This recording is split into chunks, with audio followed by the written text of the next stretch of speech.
CCN news में आज बातचीत करने के लिए हमारे साथ मौजूद हैं कपकोट के पूर्व विधायक और पंचायती राज संगठन की अभी उनको जिम्मेदारी मिली है, प्रदेश की जिम्मेदारी उनको मिली है, प्रदेश अध्यक्ष के तौर पर वो नियुक्त किए गए हैं। और राहुल गांधी की जो पूरे देश में जो न्याय यात्रा चल रही है, उस न्याय यात्रा में वो शामिल हैं, न्याय योद्धा के तौर पर काम कर रहे हैं। हम उनसे आज कुछ दिनों का उनको वक्त मिला है तो वो बागेश्वर पहुँचे हैं, उनसे जानेंगे कि यात्रा किस तरह से चल रही है और कांग्रेस का इसमें क्या वो भविष्य देखना चाहते हैं। पहले तो भाई साहब आपका बहुत बहुत स्वागत है चैनल में। बहुत बहुत धन्यवाद है सीसीएन न्यूज़ चैनल को कि बागेश्वर में पहुंचा।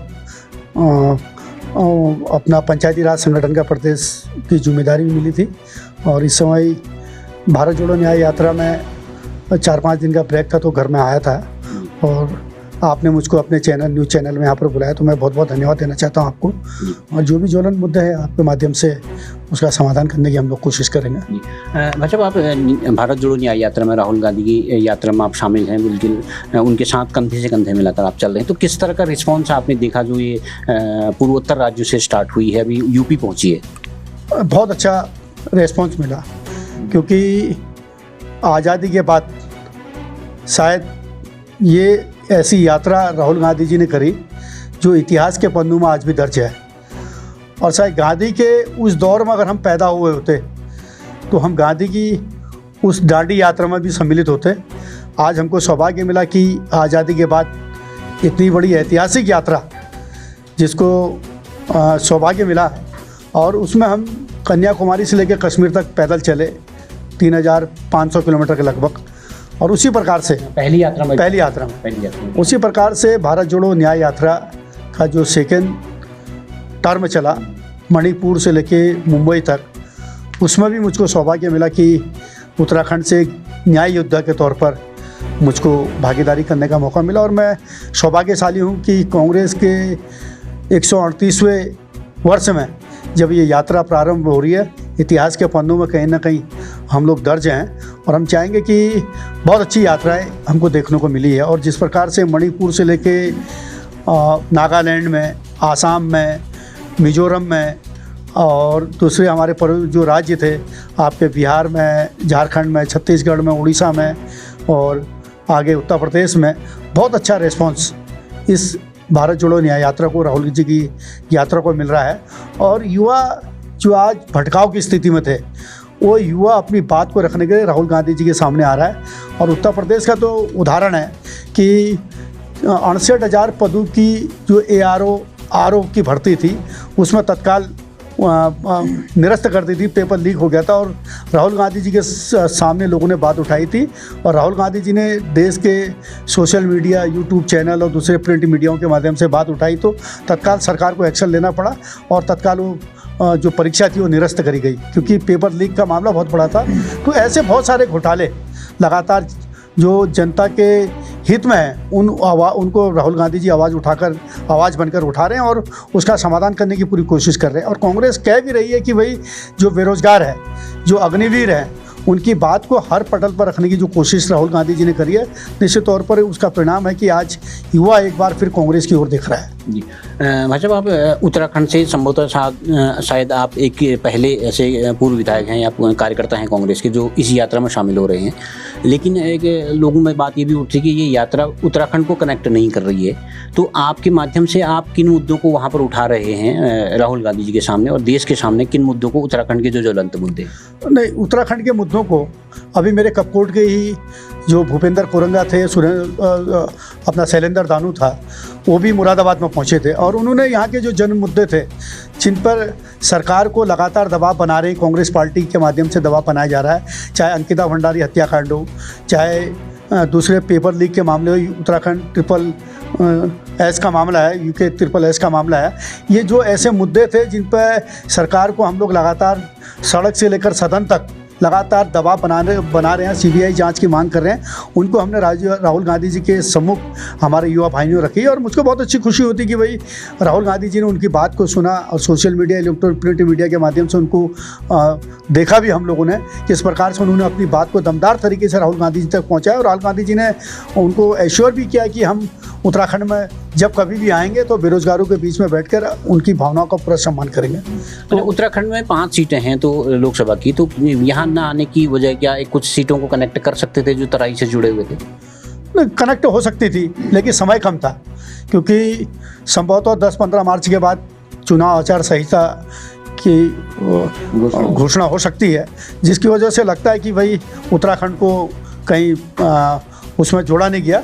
लेकिन फिर भी उत्तराखंड के लोगों ने, चाहे जो तराई भाबर के लोग थे, पर्वतीय क्षेत्र के लोग थे, उन्होंने अपनी बात को राहुल गांधी जी तक पहुंचाया है और उत्तराखंड को हर संभव आश्वासन का जो है राहुल गांधी जी ने विश्वास दिलाया है। अरे भाई साहब, हम भी सोशल मीडिया के जरिए इसको देख रहे हैं कि न्याय यात्रा में बहुत ज़्यादा भीड़ उमड़ रही है, लेकिन एक चुनौती ये है कांग्रेस के सामने कि उस भीड़ को जो है वोट में कैसे कन्वर्ट किया जाए। तो क्या लगता है आपको, ये जो भीड़ है ये क्या वोट में कन्वर्ट हो सकती है? बिल्कुल होगी। उत्तर प्रदेश में आते ही जिस प्रकार से इंडिया अलायंस के जो हमारे घटक दल थे, जो लगातार समर्थन देते थे, समर्थन की बात करते थे, आदरणीय अखिलेश जी आए, आदरणीय हमारे जो लोकदल के दूसरे साथी थे, चौधरी सुनील सिंह जी हैं या अन्य लाल सलाम हैं, ये सब खुलकर जो है राहुल गांधी जी की जो भारत जोड़ो न्याय यात्रा उसको खुलकर समर्थन भी दे रहे थे। हर कदम कदम पर भारत जोड़ो न्याय यात्रा का एक योद्धा के तौर पर स्वागत भी कर रहे थे। तो इससे लगता है कि आज जो साथी हैं एकजुट होकर ये जो फिरका प्रस्त ताकतें हैं उनका पुरजोर तौर पर विरोध करेंगी। और 2024 के चुनाव में जो ये डबल इंजन की सरकार है, जो हर बार अपनी गारंटी की बात करती है, लोगों को ठगने की बात करती है, 15 लाख रुपए देने की बात करती है, बेरोजगारों को रोज़गार देने की बात करती है, 2 करोड़ नौकरी की बात करती है, उनको एक करारा तमाचा होगा कि भाई इस फितरत में ना रहें कि भाई यही हमारी सत्ता है। कांग्रेस ने भी राज किया, कांग्रेस ने कभी ऐसी कोशिश नहीं करी कि भाई अपने नाम पर ही बहुमती करने की कोशिश करी। लेकिन आज की जो हिटलरशाही सरकार चली है, जिस प्रकार से लोकतंत्र में करारा हमला हो रहा है, बाबा अंबेडकर जी के संविधान पर लगातार हमला हो रहा है और रोजगार के अवसरों को बंद किया जा रहा है। अग्निवीर योजना के माध्यम से सैन्य पृष्ठभूमि, जहाँ पर हम लोग कहते थे कि भाई ये कैप्टन साहब की परिवार के लोग हैं, कैप्टन साहब की बीवी है, हवलदार साहब की पत्नी है, आज 4 साल के बाद जब अग्निवीर होकर हमारा फाइल रिटायर पहाड़ के अंतर्गत आएगा, जो हमारी आजीविका का मुख्य साधन है, चाहे शिक्षा के क्षेत्र में हमारे टीचर हो, चाहे अग्निवीर सैन्य क्षेत्र में हमारे सैन्य पृष्ठभूमि के लोग हों, उन सब से हमारी उत्तराखंड की जो इकोनॉमिक सिस्टम था ये चलता था। लेकिन आज दुर्भाग्य है कि दोनों ही क्षेत्रों में, चाहे शिक्षा के क्षेत्र में हो, चाहे सैन्य की पृष्ठभूमि के क्षेत्रों में, यहाँ पर हमको जो है बहुत ठगने का पूरा प्रयास किया और बेरोजगार टकटकी निगाहों से सरकार की ओर भी देखती है और कहीं ना कहीं आज बेहोश भी है सोचने के लिए कि भाई आखिर ऐसी सरकार, जो लोग कहते थे कि 2 करोड़ नौकरी देंगे, उन लोगों ने हमको ठगने का प्रयास करा, जिससे कहीं ना कहीं उत्तराखंड आज ठगी की महसूस कर। जी अच्छा, इन सभी कोशिशों के बाद हम एक चीज़ और भी ये देख रहे हैं कि विपक्ष के कई नेता, कांग्रेस भी है, अन्य दलों के लोग भी हैं, जो इंडिया अलायंस आपका बना हुआ है, उसके कई लीडर जो हैं पार्टी छोड़ के या गठबंधन छोड़ के भाजपा में शामिल हो रहे हैं। तो इसको कैसे आप देखते हैं? देखो, ये तो पहले से ही परंपरा रही है, चाहे कांग्रेस हो चाहे भाजपा हो। हम इसको नहीं कह सकते कि भैया ये चीज़ है। भाई जिसके दामन में दाग होगा वो कहीं ना कहीं दानी जाने की कोशिश करेगा अपने दामन को बचाने के लिए। और कांग्रेस तो राहुल गांधी जी को देखिए, 15-15, 20-20 घंटे ईडी ने, सीबीआई ने, इनकम टैक्स ने लगातार अपने ऑफिस में बैठाकर उनसे जांच करी। और एक राहुल गांधी जी हैं जिन्होंने डटकर जो है ऐसी ताकतों का भी विरोध किया और ऐसी ताकतों का जमकर सामना भी किया। तो हम उस परिवार के, उस पार्टी के लोग हैं जिन्होंने भारत की आज़ादी में अंग्रेजों को घुटने के बल टिकवाकर यहाँ से भगवाया था। तो भाई हमको डरने की क्या ज़रूरत है? डर तो उनको लगेगी जिनके दामन में दाग होगा, जिनको हम देखा यूपी और हिमाचल में भी राज्यसभा चुनाव में बहुत कुछ हुआ। देखो, ये चीज़ तो उत्तराखंड में भी रिहर्सल करने की कोशिश करी थी और ये सैन्य पृष्ठभूमि के लोग हैं, शांत प्रवृत्ति के लोग रहते हैं, चाहे उत्तराखंड हो चाहे हिमाचल हो। और दोनों जगह भारतीय जनता पार्टी जो ट्रायल के तौर पर कोशिश कर रही है, ये बहुत गलत परंपरा है। और ऐसी परंपराओं को शायद कांग्रेस ने अपने कार्यकाल में कभी तवज्जो नहीं दी थी। और आज हम चाहते हैं कि भाई अगर कांग्रेस आएगी तो शायद इस प्रकार की परंपराओं पर निर्भर नहीं करेगी। कल मैंने एक खबर आपकी देखी थी सोशल मीडिया पे कि जो विधानसभा गैरसैंण आपके कार्यकाल में बनी थी, हरीश रावत जी ने जो बनाई थी, वहाँ पर आपने सांकेतिक सत्र लगाकर उसमें एक कोशिश की थी कि उत्तराखंड के जो जन मुद्दे हैं उन मुद्दों को वहाँ पर उठाया जाए। तो किस तरह की चर्चा वहाँ पर रही? देखो, ये बहुत बढ़िया मुद्दा है और आपके चैनल के माध्यम से जब ये आवाज़ उत्तराखंड के आम जनमानस तक पहुँचेगी तो लोगों को लगेगा कि भैया हमने जिस पर्वतीय क्षेत्र के लिए अपनी मांग रखी थी कि भाई ये हमारा हृदय स्थल है गैरसैंण, और यहाँ पर हमारी राजधानी बननी चाहिए। युवा के साथ साथ यहाँ के बेरोजगारों की, यहाँ के कर्मचारियों की, यहाँ के उस आन बान शान की मांग थी जिन लोगों ने उत्तराखंड की शहादत के लिए, उत्तराखंड के राज्य निर्माण के लिए आंदोलन करा और अपने प्राणों की आहुति दी। आज भारतीय जनता पार्टी की सरकार छलावा करती है कि कहती कि भाई हम समर कैपिटल गैरसैंण में बनाएंगे और विधानसभा का एक सत्र जरूर हम लोग गैरसैंण में सुनिश्चित करेंगे। लेकिन पिछली धामी सरकार ने जब पिछले साल इसकी घोषणा करी थी, आज तिथि तक जब इतना बड़ा सत्र चल रहा है, उसके बावजूद भी पर्वतीय क्षेत्र की कहीं ना कहीं जो उपेक्षा की है, जो घोर अवमानना की है, उसी के प्रतीक में हमारे कांग्रेस कमेटी के प्रदेश अध्यक्ष आदरणीय करण भाई मेहरा जी ने एक प्रतीकात्मक विधानसभा का सत्र वीरचंद सिंह गढ़वाल जी की जो मूर्ति थी उसके नीचे विधानसभा गैरसैंण में चलाई, जिसका हम लोग स्वागत करते हैं। और उसमें हर इंडिया घटक दल के, चाहे वो किसी भी राजनीतिक दल का व्यक्ति था, उन्होंने अपनी जिम्मेदारियों का निर्वहन करते हुए जो क्षेत्र की समस्या थी उसको प्रतीकात्मक विधानसभा सत्र में रखने की पूरी कोशिश करी थी। चाहे अंकिता भंडारी हत्याकांड था, चाहे सिलक्यारा का मामला था, चाहे जोशीमठ का मामला था, चाहे हमारे बेरोजगारी के मुद्दे थे, चाहे उद्यान का घोटाला था, चाहे उत्तराखंड यूके ट्रिपल एस का मामला था, चाहे अपना जिला पंचायत सदस्य जो हमारा था जिसको जेल डाला गया, चाहे दूसरे मामले थे, इन सबको लगातार पेपर लीक के मामले थे और दूसरे मामले थे, इन सब मामलों को वहाँ पर हर आम जनमानस ने जिनको जिम्मेदारियाँ मिली थी, जिन्होंने बात रखनी थी, उन सब लोगों ने बड़ी बेबाक तरीके से वहाँ पर अपने सत्र में बात रखी। और जिस प्रकार से विधानसभा का सत्र, प्रतीकात्मक सत्र गैरसैंण में चला, हमको निश्चित तौर पर विश्वास है कि आज लोगों की भावनाएँ उसी गैरसैंण की ओर एक बार पुनः टकटकी लगाए कि आखिर विकास की राह जो है गैरसैंण से जो है पर्वतीय क्षेत्रों के लिए हो सकती है। और हम आज भी गैरसैंण के समर्थन में लगातार जनमानस की आवाज़ बनकर उस बात को उठा रहे हैं। जी अच्छा, एक आखिरी सवाल आपसे मैं जानना चाहूँगा कि लोकल का मामला है, बागेश्वर की 2 विधानसभाएं, कपकोट और बागेश्वर। आप बार बार आरोप लगाते हैं कि बागेश्वर कपकोट में डेवलपमेंट नहीं हो रहा है। कल ही हमने एक विधानसभा की कार्रवाई देखी कि बागेश्वर की विधायक जी ने यहाँ पर एक मुद्दे उठाए हैं और कपकोट के विधायक जी ने उठाए हैं। तो कैसे इस कोशिश को देखते हैं और बागेश्वर के डेवलपमेंट के संबंध में संक्षेप में आपका जवाब? अब देखिए, दोनों जो है मुख्यमंत्री जी के बहुत निकटतम है।